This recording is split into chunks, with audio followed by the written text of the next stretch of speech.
আজকে খুব দুঃখ লাগে। আজকে দুঃখ লাগে পেছনে বেগম খালেদা জিয়ার ছবি নিয়ে অনেকেই সামনে বেগম খালেদা জিয়ার সিদ্ধান্তের বিরুদ্ধে বিষোদ্গার করেন।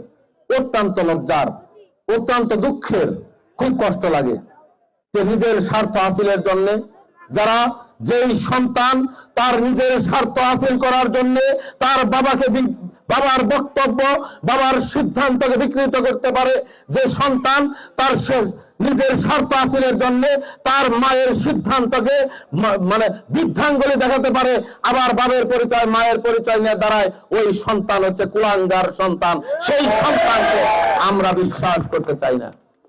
যেই সন্তান তার বাবা মার সিদ্ধান্তকে উপেক্ষা করতে পারে, যেই সন্তান বাবা মা তাকে পরিচয় দিয়েছে, লেখাপড়া করিয়েছে, সম্মান দিয়েছে, সেই বাবা মাকে যে সন্তান মানে না, আবার পরিচয় দেয়, সেই সন্তান কি আর সমাজের কাছে কোনো কথা রাখবে?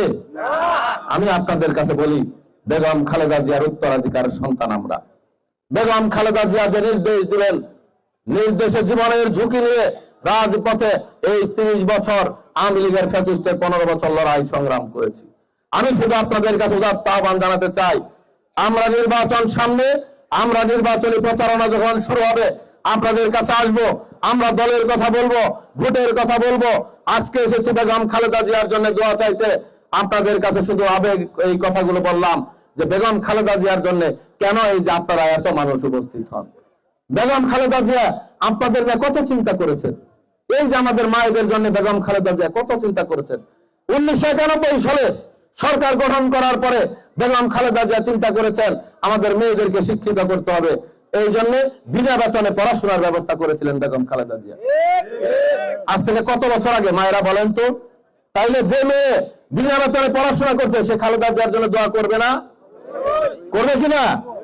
এই যে আমরা আজ থেকে 4 বছর আগে আমরা রাষ্ট্র সংস্কারের মেরামত করার জন্য একটা কর্মসূচি দিলাম, সেখানে বেগম খালেদা জিয়া আবার আজ থেকে 4 বছর আগে বলে দিলেন আমাদের মায়েদের জন্য, বোনদের জন্য ফ্যামিলি কার্ড দিব, যে কার্ডের মাধ্যমে প্রতি মাসে 2000 2500 টাকা আমাদের মা বোনেরা পাবে। এটা তো আমরা নির্বাচনের কারণে বলি নাই, এটা আওয়ামী লীগ যখন ক্ষমতায় ছিল তখন থেকে ওই আমরা লিফলেট বিতরণ করেছি, বলেছি এটা খালেদা জিয়া ভালোবাসে মায়েদেরকে, বোনেদেরকে, এই জন্য এই যে আমাদের মা বোনেরা এত আসেন।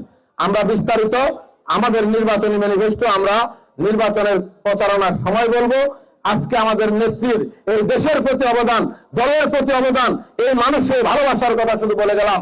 আর আপনাদের কাছে আজকে দোয়া চেয়ে গেলাম যে নেত্রী এই দেশে একটা গণতান্ত্রিক সরকার দেখার জন্য, এই দেশটাকে গণতান্ত্রিক ভাবে পরিচালিত করার জন্য তার জীবনকে উৎসর্গ করতে চেয়েছিলেন, সেই নেত্রী যেন তার জীবনের শেষ সায়ান্নে তার সরকার দেখে যেতে পারেন। আপনাদের কাছে দোয়া চাই, আপনারা সকলে দোয়া করবেন ইনশাআল্লাহ। ইনশাআল্লাহ এই যে আপনারা আজকে অনেকেই বলছেন রাস্তাঘাটের দুরবস্থা, আসলে নাগরিক হিসেবে, ঘাটালের একজন সন্তান হিসেবে, আমি ঘাটালের ভোটার, আমার বাড়ি পৌরসভার ভিতরে, সেখানে একই অবস্থা। আমার বাড়ির ভিতরে হাঁটুপানি হয়, বৃষ্টি হইলে আমার উড়ানে হাঁটুপানি হয়, ঠিক আছে?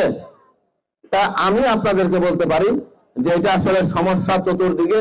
এই সমস্যাকে ইনশাআল্লাহ, এখন তো নির্বাচনের সময় প্রতিশ্রুতি দেওয়ার কোনো সুযোগ নাই, আপনারা যেহেতু বলছেন এই জন্য বললাম যে আসলে প্রতিশ্রুতি আমি কোনোদিনই দিব না, নির্বাচনের সময় দিব না।